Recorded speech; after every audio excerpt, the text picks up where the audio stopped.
You're listening to Al Pastor, the show that helps you love God, love your neighbor, and eat more tacos. I'm your host, Pastor Brian. Welcome to the show.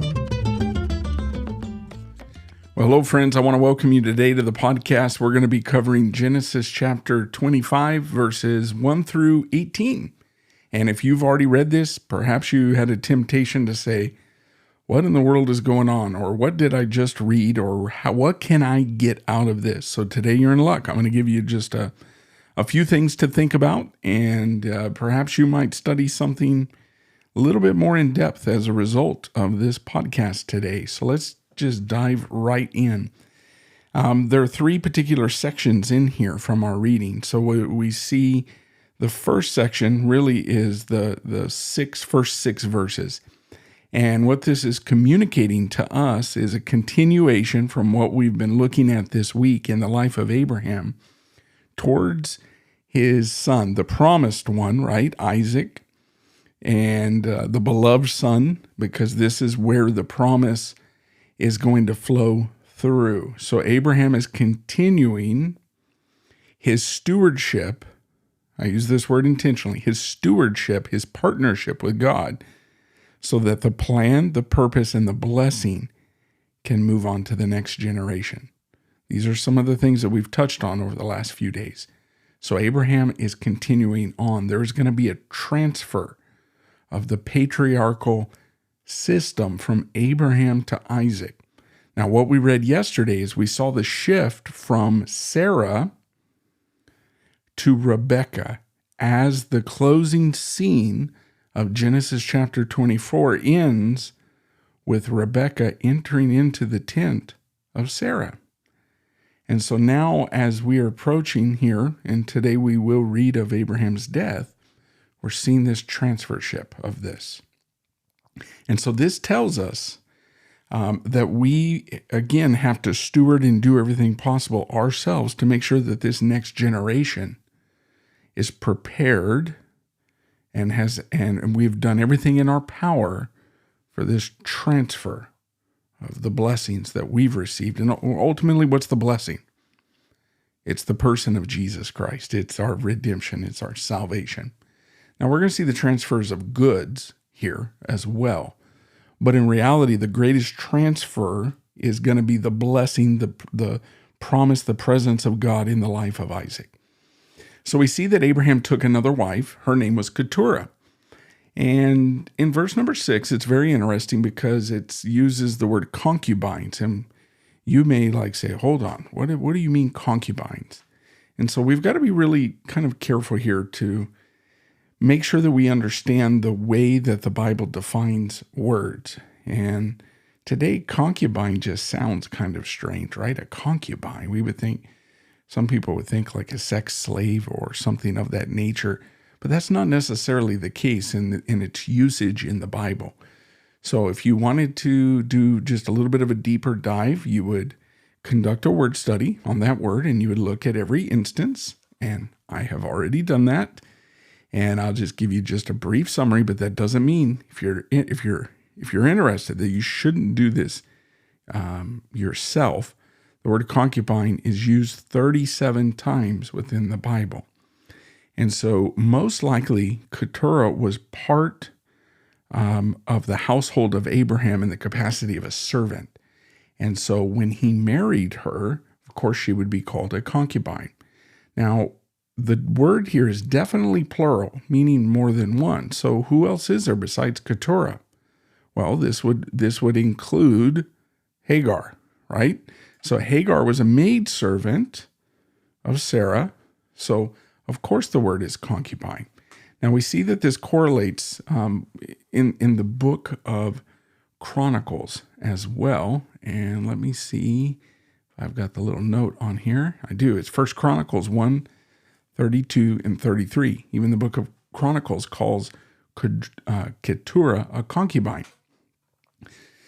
So it's believed. Now, I'm not trying to hold back, but if you want to study this out, some would debate or argue, okay, did Abraham have this Keturah before or after Sarah died? The language, after people have done analysis of the original Hebrew, it seems to be abundantly clear that he took Keturah on as his wife after the death of Sarah. So there isn't a whole lot of debate there, but sometimes people have a problem with Abraham's age and his ability to reproduce. I do not have a problem. So again, if you have the Genesis record, I think Morris does an excellent job of laying out an argument for this. In other words, if God provided the means for Abraham and Sarah for Sarah to conceive and for Abraham to provide seed, when God does something, boy, he does it, because we see Abraham has some more children. So again, this is the reason that it says concubines more than once. So this is in reference to Keturah and Hagar.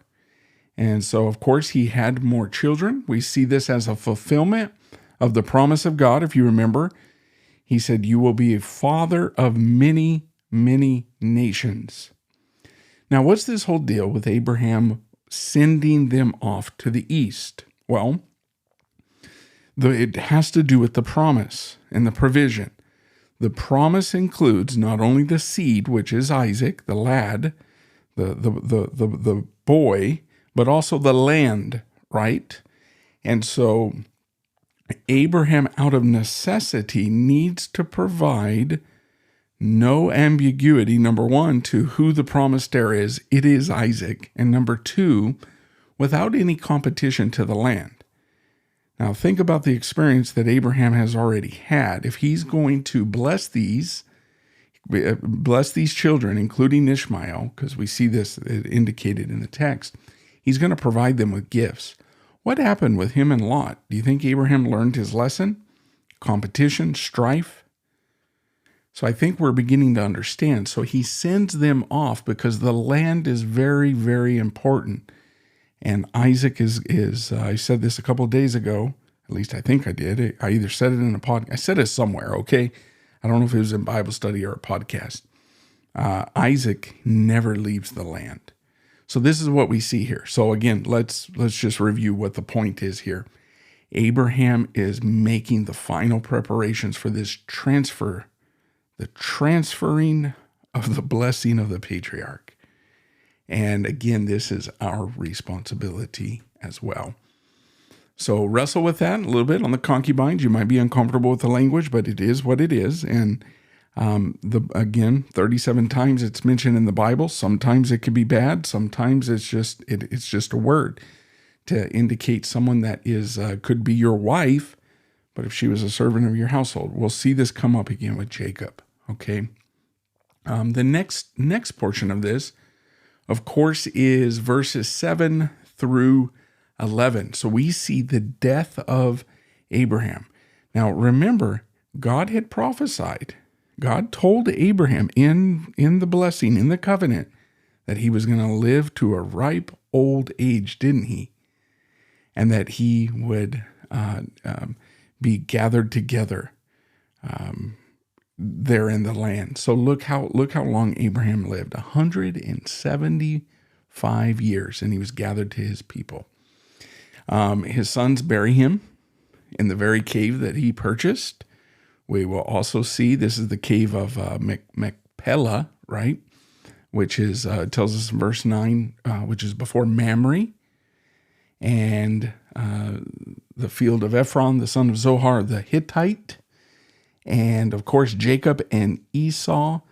We're going to see similar motifs of them being gathered together and use of that cave as well. And now look at verse number 11, the official transfership of the patriarchy. God blessed his son Isaac. And what I really like is verse number 11, and Isaac dwelt at Beer Lahai Roi. I really, really like that. Let me just read you a couple of notes out of this. This is the place that God was known to respond. And I'm reading this, number one, this is out of the Bible Knowledge Commentary. God had heard Hagar there and had delivered her. And then Isaac meditated at this place. Okay, so we have three different events that happened at where we see Isaac at. Number one, where God heard Hagar. Number 2, the second place is when Isaac meditated there while he was waiting for his future bride. And so we see Isaac dwelling at a special place, at a place where God had answered prayer. I really, really like that. He dwelt in a place where he knew that his prayer was effectual, where his prayer would be heard, where God could be found. And can I tell you that this is the place where God will bless us as well, when we're found in a place. Now, it may not be a geographical, physical location, although it could be, right? But it is also a position or a posture of our heart. And so I really, really like this language here that Isaac is dwelling there. So we see that although Abraham dies, the program of God, the plan of God, the purpose of God still will continue on. So that's those 11 verses. Now we have some, just a little what we call, and Genesis is known for this, it's the genealogy, right? In Hebrew it's called the Toldot. I probably said that incorrectly. Of Ishmael. So what's so special about this? Well, we see the exact fulfillment of prophecy that what God had told Hagar, it has come to pass, right? It's in its fullness. The 12 nations that came out of him, the 12 princes. This is just reflecting God's faithfulness to his word and to his promise. He gave them descendants. And we've also cannot leave out, we'd be remiss if we did so, if we didn't connect this. But even Ishmael's blessing is connected to Abraham. That's where it came from, out of the goodness of God and because of Abraham. So this is going to wrap up our reading for the week. I want to remind us that, of course, we don't have reading on Saturday and Sunday, official reading, but that doesn't mean that we don't read or we don't dig in. I want to encourage you that over the past week, whatever our reading is, take some time to meditate, to think on, to study, to see if there's something maybe that you're a little bit more interested in that you can dive or dig into. And of course, if there's something I can help you with, either, with a resource or just something you're stuck on, or you haven't been able to figure out, or whatever it is, reach out. Let me know if there's something I can pray with you about. I'd love to pray with you on that. Keep up the good work if you're reading and if you're on track. I mean, really, it's kind of, I think it would be difficult to fall behind, right? If you are falling behind, get on track. These aren't, overbearing on our reading.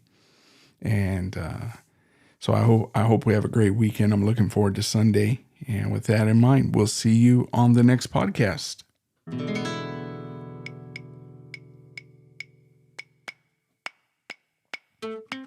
Thank you for listening to Al Pastor with Brian Overturf.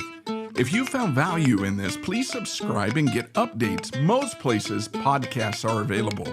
We're right here on Anchor FM through Spotify, also on Apple Podcasts, Google Podcasts, Amazon, and iHeartRadio. I hope you'll tune in for the next episode. Until then, we'll see you later.